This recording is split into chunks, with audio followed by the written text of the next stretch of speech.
So here's a video on Happy Birthday that we were working on yesterday. So when we were practicing this and learning it in class, we worked on it in small fragments because it's much easier for the kids to remember all the notes when it's learned in kind of small fragment phrases.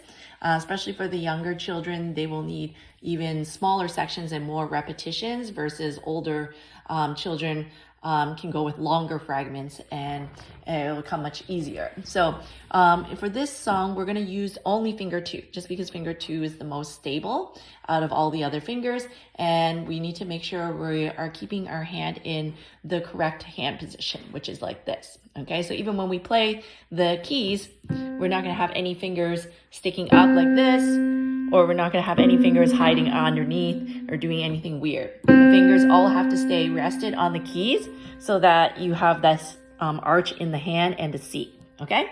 So first we're going to start off on C, and we're only going to use finger 2 the whole time. So any finger that's not in use, like 3, 4, and 5, needs to stay completely down. They're not going to go up. They need to be rested on the keys, and there's none of this either, okay? Because we're learning to keep the hand shape in the correct position, which is very important, especially for developing the right technique at the piano. So this can be a bit challenging, but what you want to do is really focus on using arm drop into the key so that you're able to relax and play it correctly. So we start on C, and we will go like this. Happy birthday to you. And then that would be our first phrase. So we would just repeat that again. Happy birthday to you.